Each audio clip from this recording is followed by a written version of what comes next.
الرحمن الرحیم کی تفسیر چالو تھی، اس کے فضائل اور مناقب بیان کیے جا رہے تھے، تو اس لڑکی نے بسم اللہ کے متعلق کوئی فضیلت سنی ہوگی، تو اس نے اپنے ہر کام کو بسم اللہ سے شروع کر دیا۔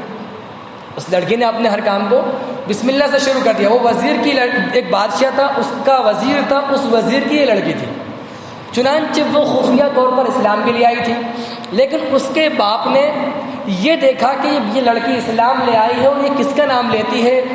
تو اس نے اس بادشاہ سے شکایت کی۔ تو خیر واقعی لمبا ہو رہا وقت کا، میں بتانا یہ چاہتا ہوں کہ اس نے یہ پلاننگ کی کہ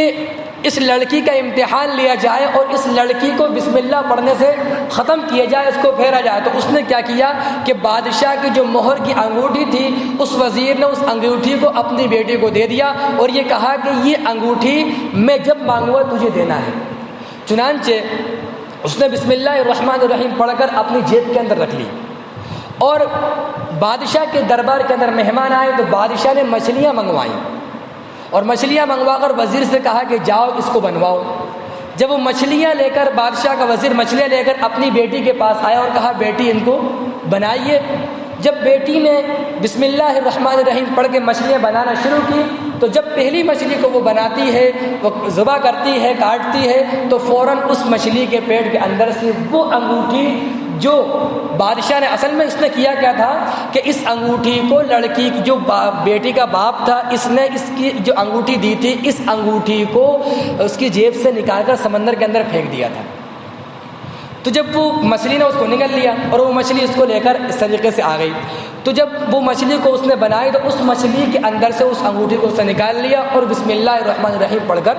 جیب کے اندر رکھ لیا، کیونکہ باپ تو اس فراغ میں تھا کہ اس کو بسم اللہ کا اس کا جو وظیفہ ہے اس وظیفے کو ختم کروانا ہے۔ لیکن باپ نے جب دربار لگا گیا، بادشاہ آیا اور دربار لگا، وزیر سب بیٹھے، تو فوراً وزیر نے اپنی بیٹی سے کہا کہ بیٹی وہ انگوٹھی دیجئے جو میں نے آپ کو دی تھی۔ تو وہ بسم اللہ الرحمن الرحیم پڑھتی ہے اور فوراً اس انگوٹھی کو اپنے باپ کو سونپ دیتی ہے۔ تو باپ حیران رہ جاتا ہے اور ششدر رہ جاتا ہے، فوراً وہ یقین کر لیتا ہے یقینی طور پر یہ کسی نہ کسی مالک اور خدا کا نام ہے جس کی بنیاد پر یہ ہوا۔ تو اس وقت تاریخ کے اندر یہ بات لکھی ہے کہ جتنے بھی لوگ وہاں پر تھے سب کے سب لوگ اسلام کی دولت سے مشرف ہو گئے۔ یہ بسم اللہ کی کیا ہے؟ برکتیں ہیں۔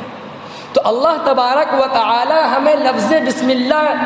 دے کر اس بات کی طرف، یعنی اسلام میں لفظ بسم اللہ کا اتنا بڑا رتبہ ہے، اور لفظ بسم اللہ کو